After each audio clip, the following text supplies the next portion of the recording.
Hey, welcome to Cashrules. My name is Nick Foley. I'm with the man, the myth, the legend, Nick Gilmore. How you doing, my man? I am doing well. We're moving. Yeah.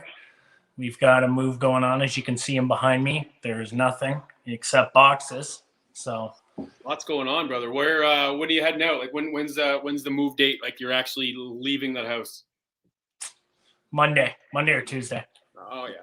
So you're like me. You probably have everything still to pack, right? Like I've done nothing. Yeah. Like at all. Danielle's done. That's on brand. Absolutely everything. That's absolutely on brand. That is absolutely on brand. So we're excited today, man. We've got a lot going on, and tongue in cheek. We all know Nick does a lot, folks. We got a lot going on today. We got to do. We've got a jam-packed episode, so I want to get right to it. So we're going to start it up with a little bit of catch up and what we're seeing in the.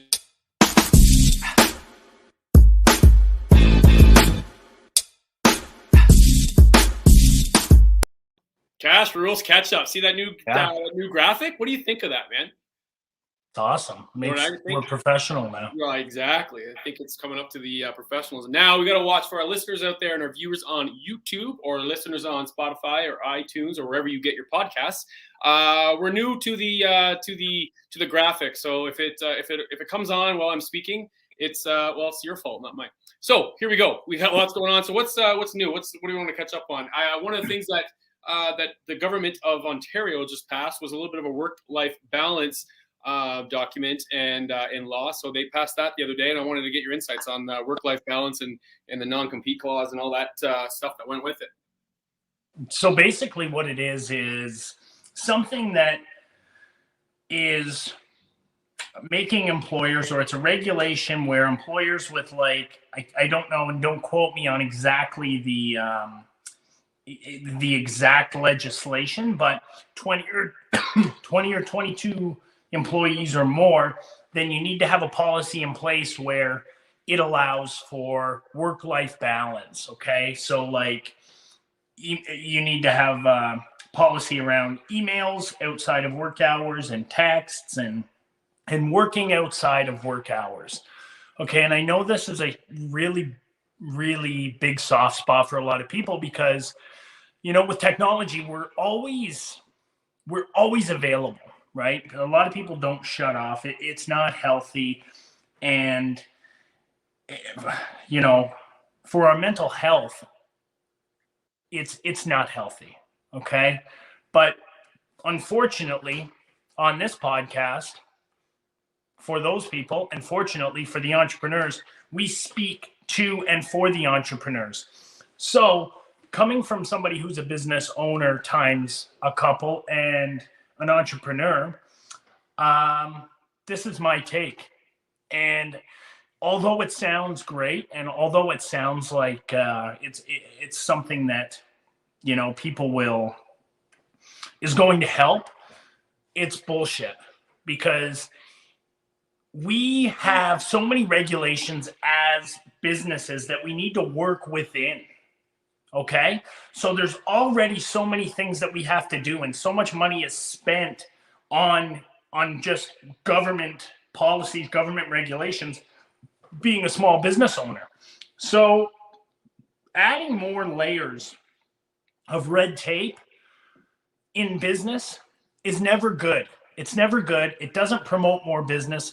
It doesn't allow the entrepreneur or the business owner to make more money because they got to spend more money to make that same amount of money. So these layers of government policy and the red tape, they don't allow the business owner to grow, and it really doesn't make anyone want to start a business in Ontario because there's so much bullshit and so much things that we need, so many hoops we need to jump through as business owners. And quite frankly, if you are expected to work outside work hours, which I don't know many people who are. I know it does occur and people do it to stay caught up, and that's fine. But if you want to become an entrepreneur, okay, so this, what I'm about to say, is the most important thing in regards to that. If you want to become an entrepreneur or a business owner, you better fucking expect that you are going to be working outside of business hours. you're going to be working 7 days a week, and your work-life balance is going to be fucked. There is no work-life balance. It doesn't exist, okay? But if you can deal with that and you can keep yourself healthy up here while you're executing the beginning phases of getting into business, then you're going to fucking kill it. But just understand that it's not like a fucking 9-to-5 job, and you're going to have Johnny government over here sitting, typing up the fucking rules and telling you that, oh, it's okay. You can have Fridays off, and you can have all these holidays, and you can have this, and we'll protect you from the evil business owner who creates a fucking all the jobs in this fucking country. No, it's not like that. It's like you're out on your own and you're fending for yourself. So get fucking ready. Yeah, you raised some interesting points there, Nick, and I think it is really interesting because sometimes you do find, right? You do find with our government, and I'm sure this is government across the board and any democratic state, is that they seem to have their hands on in the businesses that are the reason why the countries are going. Right? Like small businesses, Canada was built on the backs of small business owners, entrepreneurs, things like that. Right. Yeah. So, and I feel like, when we talked about this on previous shows, that as an entrepreneur, and we always, and for our listeners out there, we're coming from the lens, from the scope of the entrepreneur. From the entrepreneur, you don't have the opportunity to have that balance, that work-life balance, right? And like the best you can aim for is to have a good rhythm, a good cadence, some symmetry, right? Where, you're able to spend some time with your family or spend some time alone, while at the same time, do a little email or do your paperwork on a day that's less busy. And you're just looking for a life that has a good rhythm to it, a good cadence to it, and a life full of intention. And we've talked about that, and I'm sure we'll talk about it on future episodes. So yeah, I mean, I think it doesn't set it. What it does is it hamstrings, the entrepreneur. And how are you going to modify this law, or not modify it, but how are you going to enforce this law? Like, what are you going to do? You're going to send a message to your employee, and then they're going to respond with, "Whoa, wait, I can't respond to this." Well, you're responding now to tell me that you can't respond, right? So you might as well just respond, or just, oh, that's fine, but then have boundaries and respond in the morning. And I know a guy like yourself, you're always working, and if you send a message to an employee, you don't always anticipate for them to get back to you right away. Right. Exactly. And you've said that. Talk a little bit about that and how you've given your employees the understanding that they have the right to have their life too. Well, that's the thing. That's just it. Like, I'm working all the time. I work 24 hours a day, 7 days a week. I do sleep in there, obviously, but when I'm working, I'm doing things. I'm sending emails. I'm doing all this stuff. Just because I send an email at 10 o'clock at night on a Friday doesn't mean I expect whoever it goes to, or whatever employee, to respond back to me with a work answer. That's not my intention, but it's me doing my work and my end. Okay. So there's a huge confusion about that. Like, if you receive an email on off hours, you're not fucking working. And if you look at it, you're not working.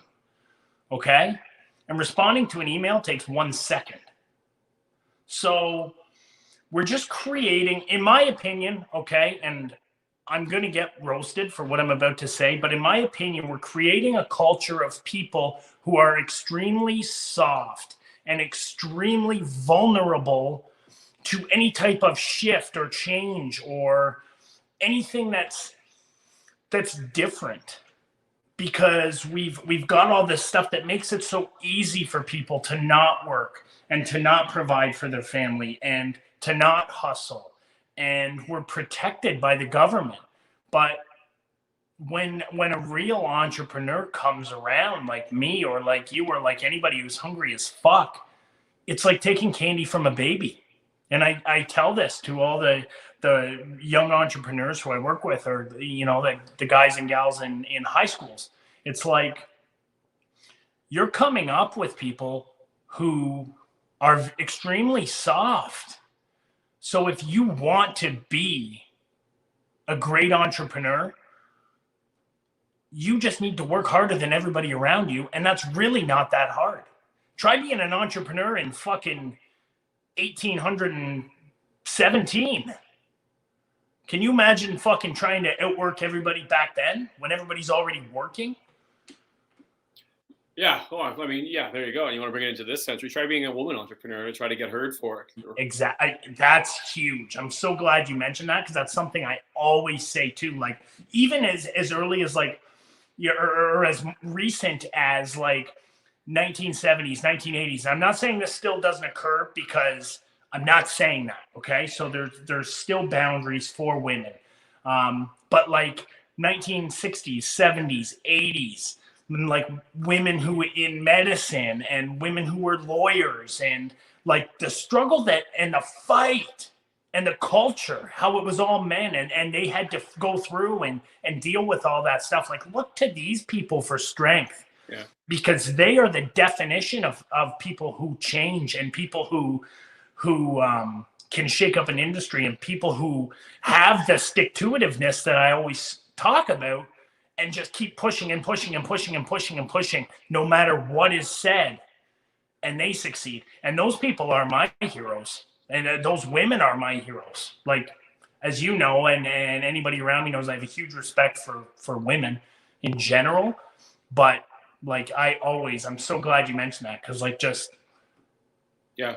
Well, I think and now even in today's society, I guess like you mentioned some really great like food medicine and things like that. I think where you would see big barriers for women, and I mean we're obviously as men not qualified to talk about it, but we are very fortunate to surround ourselves with like strong women and our mothers and our wives and friends and family and things like that. But I would say in tech, right? Like tech comes to mind where there are some amazing women entrepreneurs out there that are in what they call the proverbial, man world, if you will. And like with Silicon Valley and all that, but small businesses and tech are the first thing that comes to mind where women are absolutely crushing it. But they're going through the rhetoric and the bullshit that is not right, really. And we've talked about it, but you're right, man. And that you want some inspiration, seek out women entrepreneurs because they're out there. They're out there more so now, more prevalent now because of the past that people in the 70s and 80s and 60s, 50s, and the early 1900s, women entrepreneurs were around. But they've been carving an amazing path, and the path continues to shine brightly. It's and just like an example of something that I saw.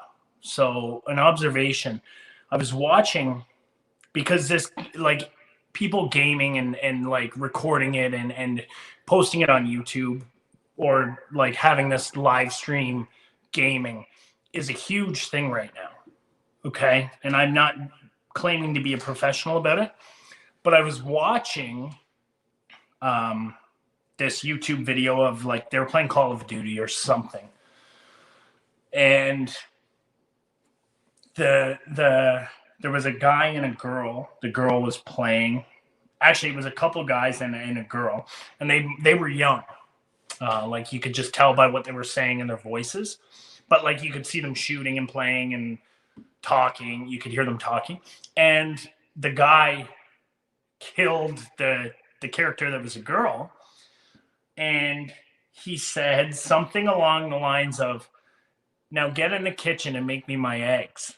Oh, jeez. Yeah, and it's like, we see the progression and we see like women moving forward and how far we've come as a society and how far, but hearing things like that, it just is like how much further we still need to go. Yeah. Like give me a fucking break, man. Like I get it, and I get how people make jokes and whatever. I get all that side of it, and it's one of those things that the mentality is still there. It still exists, and obviously we've got a ways to go, and I'm far from a professional, and like you said, we have no business speaking on it, but it just as observations. Yeah, no, absolutely. All right, so the next section we're going to go is the call out here. We're going to go into the call out section.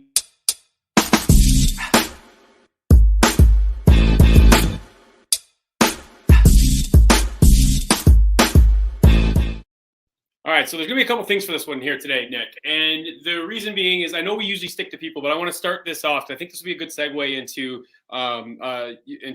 business that you wanted to buy and things like that. So I want to start by calling out what we want to call out the misconception of how to be a successful entrepreneur. Let's call that out first, and then I think that'll be a nice segue into a great story that you have about wanting to buy a business. So the misconception, the call out right now for this, just to start, is the misconception of how to be a successful entrepreneur.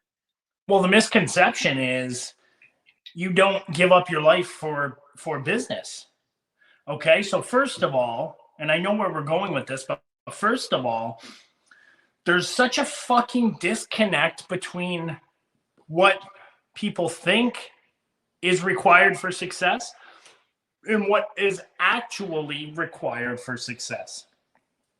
And it's scary to think that we're training and grooming our young people to think that getting business or getting into being an entrepreneur is so simple and so easy, and it's really just setting them up for failure, and it's setting them up to crash and burn because there's a lot of money, time invested, and all that other stuff. So I think we really need to understand that everybody's like, oh, hustle culture is dead, it's so 1990s, blah blah blah. Well, it's not fucking dead, not if you want to be super successful. So anybody who says that is either A, not an entrepreneur, or B, a second, third, fourth, fifth generation business owner who has been handed everything. And I'm not saying every second or third or fourth generation business owner is that way, because that is absolutely not the case. I've learned some of the most important pieces of information in business from people who have had generational businesses. I've been fortunate enough to speak with some of the children, and I've learned a lot, but I've also seen a lot of them, just kind of float on the legacy of the business and the money of the business and really just do nothing and just be a drain on the business. So I think we need to kind of start the conversation again of the hard work and being in business. And once people understand that, then that's step one. Yeah. So just that you made some interesting points there, Nick, that I want to further. Generational businesses, and I do feel like it's and I don't want to go with the poor me attitude, because usually when you're in a generational business, you've got some wealth and you've got some security and things like that. But you're right. I have seen businesses that have been passed down from generation to generation, and people have floated by on that. But I also know people personally that have taken very successful businesses and has scaled them to like multi success, and based on their being able to be around the business, and based on them being able to learn from their moms or their dads or the people that have the businesses, and then being able to add that education to themselves, going to school, getting what they wanted, or going to school in life, and being around the business 100%, and then scaling that business to be really successful. So it was interesting because you talked about the hard work when it comes to this. So there's two folds here that I'm going to go. I was going to go one way, but I'm going to change the direction here, and we're going to circle back in a second. But Kevin Systrom was the founder of Instagram, and I know that you are a fan of him, and we all are. I mean, he's a founder of Instagram. So what he did was he started Instagram, and then he scaled and sold it to Facebook for, I don't know, was it $1 billion? $1 billion? I think so, yeah. Yeah, like $1 billion with a B, people. So this young man knows what he's talking about. And he wrote an interesting article about entrepreneurs and what they have to do and sacrifice in order to be successful.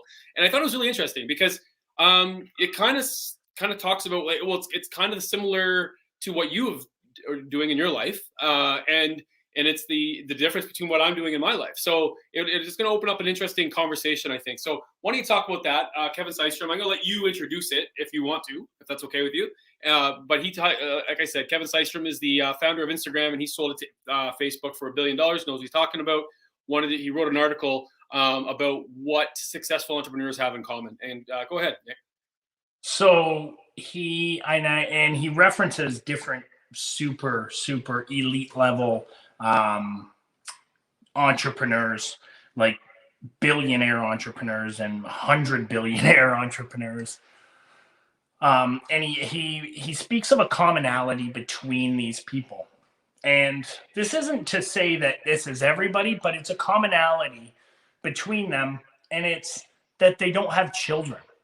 Okay. And the reason for it is to be a great parent takes, and I don't know this because I don't have kids and I've chosen not to have kids, but from my close friends and from yourself and my brother, I understand how much work and effort it is to be a huge part of these kids' lives and how important it is to them for you to be there. Okay, so I understand that enough to understand that it's not for me. Now, from the business side of it, I work all the time. I've given my life up for business, and I say this all the time. I've traded a huge portion of my life for businesses. I wouldn't change that, but it doesn't allow a lot of extra time to help coach and mold and raise and be with these young people who potentially I would bring into the world. And I think that a lot of people who have realized success have done this without children because of the hard work and the long hours and all that. So I agree with it 100%, but that's not to say if you have kids, a dream is dead. It just means you better put on your fucking working hat and be prepared to get crazy, because now not only do you have to give up your life for business, you're giving your life up for your kids. So it's like there is no you time. There's no you time in business, but there is like really no fucking time. Work-life balance. Yeah. No, I can speak to this. And it's interesting. When I started as an entrepreneur, my wife and I were expecting our first child. And, and then when she was born, you're working a business, and then we had our second child, and it's tough, right? She works full time, I work full time, and I'm an entrepreneur. And I'm realizing only now, and my daughter's 9 and my son is 5, that I'm really starting to get back into, making business a priority for me. And because my children are my priority, right? And what is allowed me to do is to, to refocus my why, and on wanting to set up a legacy for them and things like that. But we were even talking about the other day, I'm a relatively new real estate investor, and I look to you for a lot of, mentorship and coaching and things like that. And we've got a couple things that we're, in the hopper, I guess we can call it, right? Infancy stages on some things that we're going to be working on. And you are certainly the person that has more of the clout and the expertise, because you've done many of these types of, deals and builds and things like that I haven't. And here we are, right? And so the reason why I say that, and I've got no problem saying it, because I want to be a learner, I want to be about it, is because I didn't have the time or the capacity mentally to be able to, start my nonprofits or my speaking career and be able to then and dive into real estate, as well as, as an real estate entrepreneur, and then as well as doing podcasts and things like that, and then being a teacher, and then a dad and a husband, right? It would have been too much. And I've had to put things on hold that I've wanted to do because of that very reason.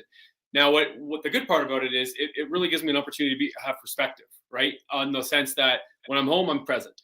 I'm reachable because of these things, but I am present with my kids, and that's what I try to be. But you're right. There is a there is you could probably draw a line of all the people that are successful in these big business, like Zuckerberg and Systrom and the founder of Twitter and all these guys, like they and like Google and all these, they're all young entrepreneurs without any children. They may have them now, but they also have billion-dollar industries, right? Jack Dorsey for Twitter. And so they all have, these billion-dollar companies based on, like you said, there's no such thing as 24-hour days, because they're constantly entrenched in the work. Mm-hmm. Right. So, I think that's a really interesting point. And it doesn't, I don't think it set me back, but it has made my, my businesses and things, delayed as far as wanting to scale up to like major acquisitions and building projects that I look to do in the future. You're not wrong about that. So I'm interested, though, when we're talking about entrepreneurship and we're talking about businesses and stuff like that. You told a really interesting story, Nick, about wanting to buy a business. and then how you went to that business owner and they said that they didn't want to buy it for you for the reasons. And I think this would be a great opportunity before we get into the rant in a couple of minutes, but a great opportunity just to share with everybody what you learned from that and what that whole experience was like for you. Well, it was very interesting, and at the time I was crushed. But I understand why it went the way it did. So the business I wanted to buy was my father's business. So he had a meat business when I was in my early 20s, and I had approached him about buying it from him. And the conversation was very short, but I said, "Look, I want to get into business. I think I'd be good at it. I grew up in it. I know like what we do here." And he said, "Let me tell you, son, let me tell you something. I would never sell you this business." And I'm like, a kid whose dog just got run over by a car. How old were you? 21, maybe 21 or 22. And he's like, "If I sold this business to you, no one would respect you." So immediately I'm like, "Fuck you." Like, what does that even mean? Why would you even say that? Right. Like, but looking back, a couple things. Number one, I wasn't even close to ready up here. Not even close. So I would have lost. I would have lost big time. And number two, he's right. I wouldn't have been respected because I just would have been that kid who just went in and took over, even though I was offering to buy it, took over dad's business and, have no skin in the game. And even though maybe I would have worked all the time, I don't know. At that time in my life, I was pretty fucked. But I wouldn't have garnered any respect, certainly from the employees who worked there. And I mean, it wasn't my time. But that being said, it certainly didn't derail me. It was just a roadblock. And I kept pushing forward and moving forward. And eventually it was the right time. And, I jumped all over it. But that was that story. Okay, so a couple things for that story. This is really great. Let's unpack this a little bit. What did you learn from that conversation with your father? How did it affect your relationship? Well, I mean, we've had a good relationship. It's different though, because it's very like, it's not like we don't say "I love you." We don't hug or say "good job" or like that doesn't exist. But I would say our relationship is good. I'm certainly lucky to have his expertise in business in terms of, the meat shops and the retail. But I don't think that it didn't. I was pissed off, but it didn't hurt the relationship. So what did you learn from it? When you heard the no, what'd you learn? I mean, it was one no in a lifetime of many no's. So it was early on in that span. Maybe I hadn't received a lot of no's, but that's kind of a trend as being an entrepreneur, is you're going to hear no all the time, and you need to get used to it, and you need to prepare yourself to, okay, what am I going to do when I hear that no? How am I going to pivot? How am I going to, get over this roadblock or this hurdle? And how am I going to continue to get what I want, even though somebody's told me no?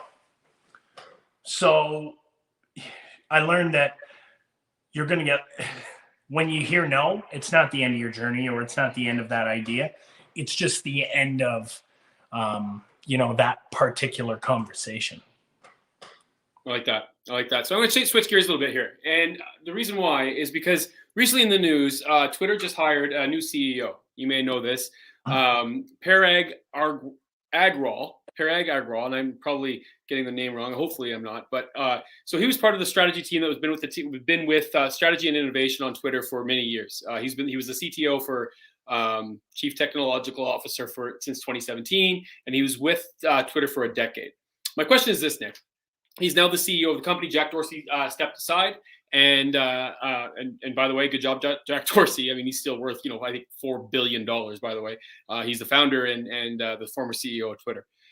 Question for you is: where do you put working your way up in a company, as far as like where do you put how much stock do you put in learning from the bottom and working your way up? This young man, Parag Agrawal was a smart young man, obviously had a lot of education and things, probably didn't start at the lowest of lows, maybe not as an intern, but he was there 11 years before, he was promoted to, the top position. So I'm just interested, Nick, when I read that, I thought of our podcast, and I thought to myself, this would be a really good, interesting insight about, because some people are entrepreneurial and are not working as an entrepreneur. But there might be opportunities for them to go that way. We know people that are in industries, the banking industry in particular.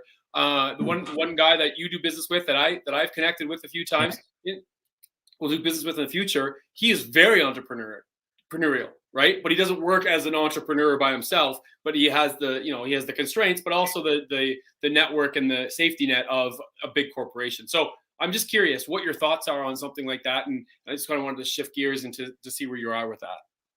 Well, first of all, I want to let everybody understand, or help everybody understand, that just because you're the CEO of a business or a large company, it doesn't mean you're an entrepreneur. So there's two huge differences in those titles. Okay, because somebody who's coming in as the role of a CEO or any C-suite employee or C-suite executive, typically they're extremely good at their job.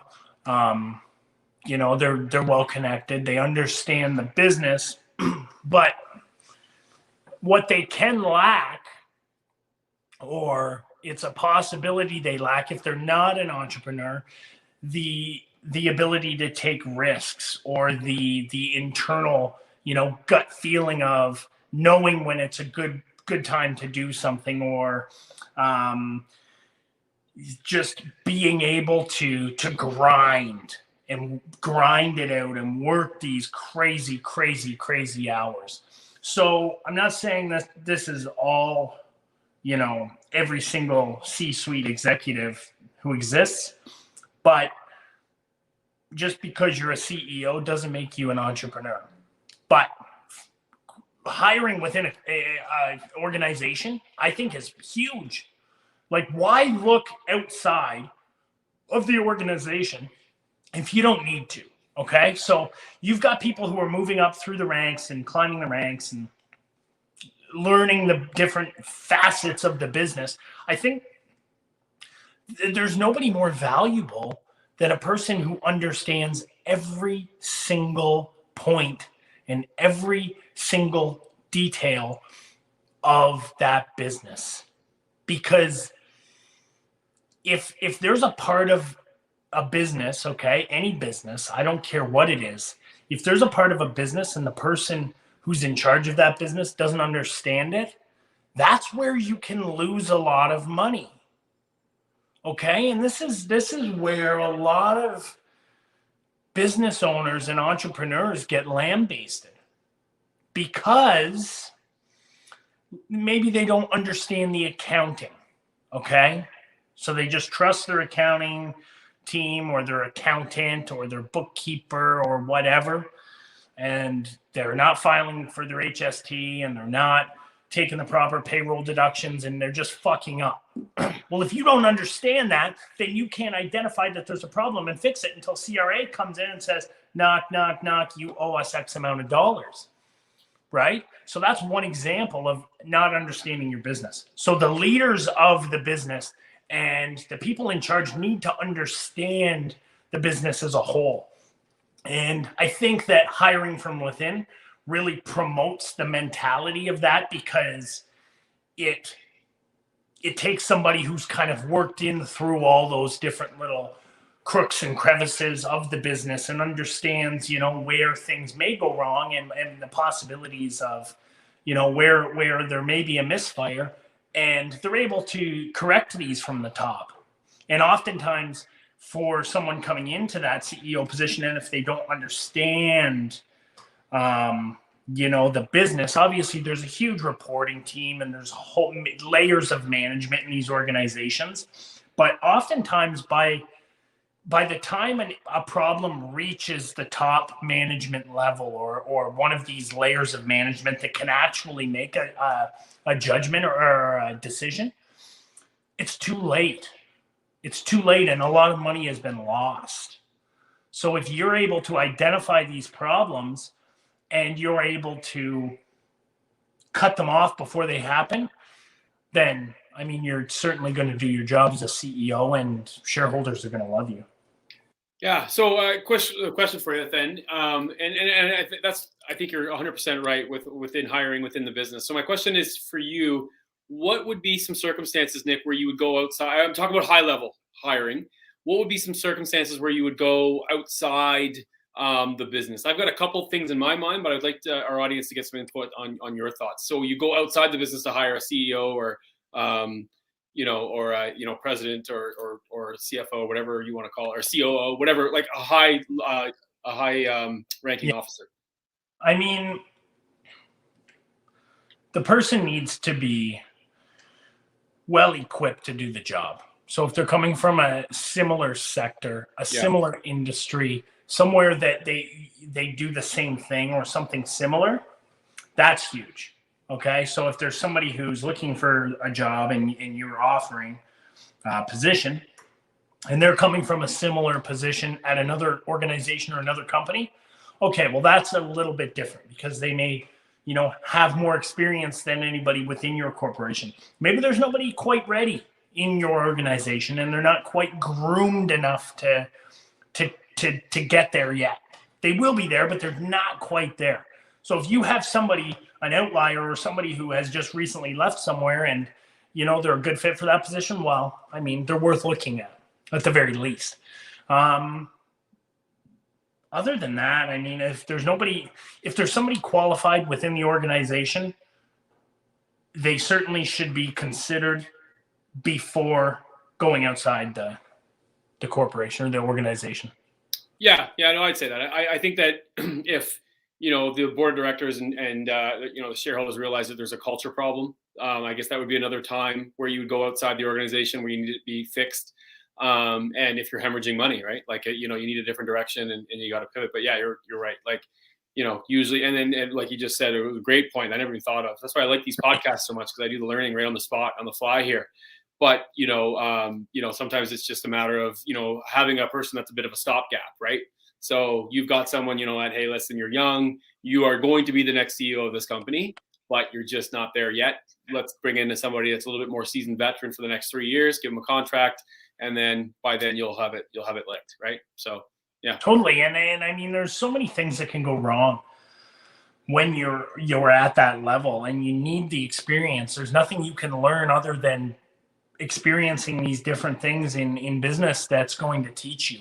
Doesn't matter how much school you've done or how much listening to fucking podcasts you've done. Real life experience, there's nothing that beats that. Yeah. And my brother and I were chatting, and he was telling me a story about a huge company, and I won't mention the name, but they were in disarray. They were losing money, and they brought in a CEO from outside the company to fix things. And this guy was known as like a fixer and a guy who could like turn companies around and blah, blah, blah. So they bring him in, and he's like a blue collar, elbow grease type guy, like just crazy, like go. He's really involved. He's, on the ground level, making changes, doing work, doing this. And I'm talking like a GM, okay? Like a massive company. And he's in on the ground. He's making these changes, decisions. The company starts making money, and they grow and they grow and they grow and they grow, and they're super profitable, and they're growing, and all the shareholders are happy, and this guy's like a hero. He's the hero of the company. Okay? And then it gets to the point where he's ready for retirement, and he retires, and everybody loved him, and he's gone. They put a new guy in. And you know what happens? The company fucking tanks. And here's why. Because when you're at that level, you need to understand how important management and delegation is. Because if you just go in and do everything, and if you just go in and make all these changes and rah and drive ahead, so much of the culture and so much of the company is on your shoulders. Okay? And I'm not saying that you need to disconnect and not be involved, but so much of it just lies on that individual. And when you remove them from the equation, then everything falls in. And that's exactly what happened. This is a true story. It's exactly what happened to this company. But it goes to show you, and it teaches an important lesson that I have learned, and that anybody listening to me tell this story should learn. And it's the importance of management and the importance of communication within an organization. Because management is the key to success, and having the right people in the right seats. I've said that before. Having the right people on the bus and then having the right people in the right seats is the key to the success of any organization. Like that. Nick, was it you that was telling me the story, or did I read it somewhere? And I can't remember, where there was a business that was, fledgling, and the CEO went down, and he went to this company, or went to this warehouse, like the factory, one of the factories that they had, and said, we got to do things this way. And they said, absolutely not. Everybody in the factory was like, there's no way this is going to happen. We can't do it. And he said, okay, well, then I'm going to close the factory. And they're like, well, give us a little time. And not only did they come up with a solution, they actually won all kinds of rewards for it. And it made the company all kinds of money and turned that ship around. I don't know if you told me that story off camera, or if I read it somewhere, but it just, when you're talking to me about it, it just kind of it reminded me of that, right? Like, good leaders make good leaders of other people, right? And I think that's the big thing. And I think it's such a rewarding thing to be talking about, for sure. So, okay, go ahead. That was the toughest thing for me, because I'm like the typical. I'm the guy who's breaking the path. I'm the guy who's running at the front of the pack to try and, attack the enemy. Everybody follow me. So that's a really tough pill to swallow for me, when you gotta, step back and say, okay, listen, guys, or leaders and gals, here's the swords, and here's what I need you guys to do. And I understand and I respect that you're going to complete it, and execute everything accordingly, because I trust you. And that type of leadership goes a lot further than running in with your fucking head down and trying to impale somebody. Yeah, no, I like that. No, absolutely. Absolutely, 100%. All right, we're going to go to the last part of the show here. It's rant time. I know this is your favorite time. I know this is our listeners' favorite time. And so we're going to talk a little bit about rant time. The first question is going to be a bit of a lob ball. I'm going to give you two questions today. And the first one is, what is it that you're seeing in business that you like? I want you to rant about what you like about what you're seeing in business right now, Nick. What I like. There's lots of things I like.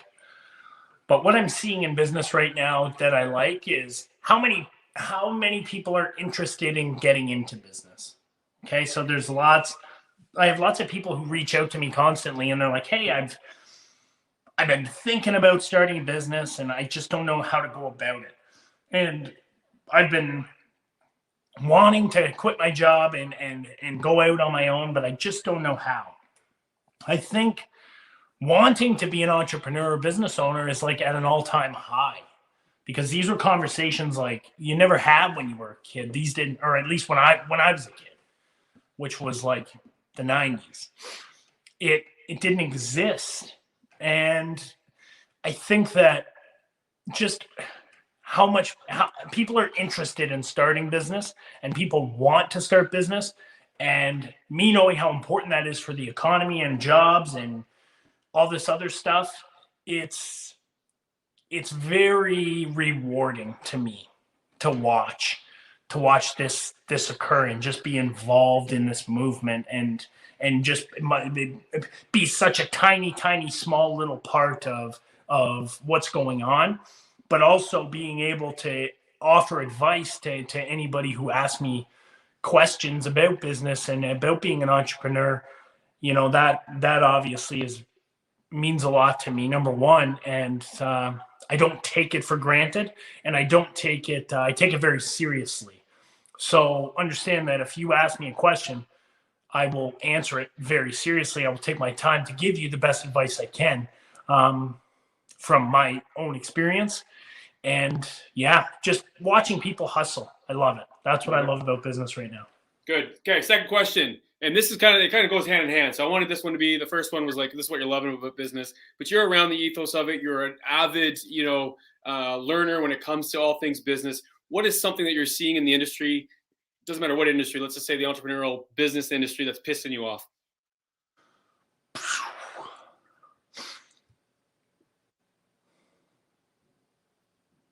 So while he's thinking this out, folks, he has no idea that I ask these questions. I end every show with two of these questions, and I just wanted to say that. Again, and I'm gonna say this. I fucking feel like I'm constantly saying it, but every time we get off these podcasts and I'm on my phone, I see the same bullshit constantly. People are posting these fucking videos and pictures, and you got like people like fucking throwing money out and driving a Lamborghini, and I'm 21 and I made $1 million selling cryptocurrency. It's like, dude, no, you fucking didn't. That didn't happen. You're lying. But people think this is so easy. They think that, oh, I'm gonna mine fucking Bitcoin and I'm gonna do this and I'm gonna do that and make all this money. Well, it doesn't. That doesn't. You're not. Okay, you're not. Unless you're prepared to give your life up for it, you're not going to make money doing it. Not anything worth bragging about. And it's funny because 2 years ago, and I think we have a video of me too, but two years ago when I started doing this, and I started.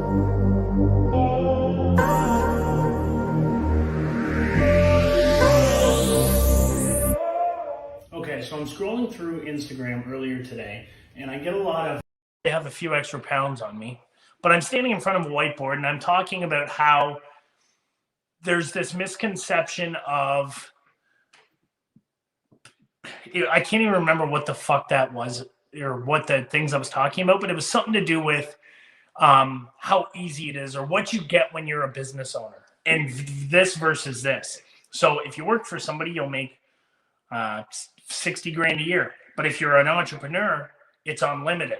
And it was just like these crazy expectations of being a business owner and how they're directly proportional to guaranteed success.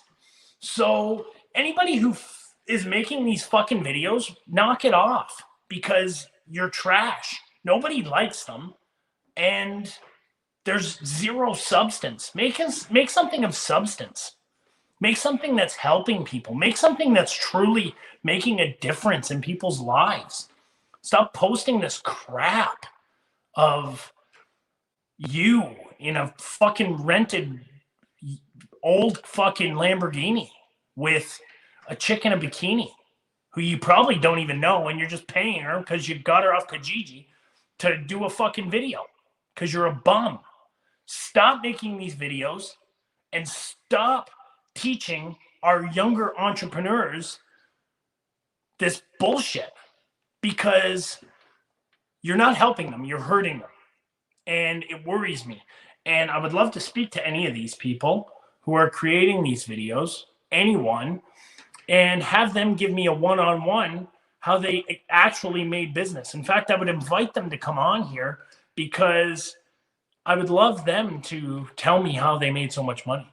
and how they did it. And then I would love to ask them questions that are directly related to that, because I can guarantee you that they wouldn't have the answers.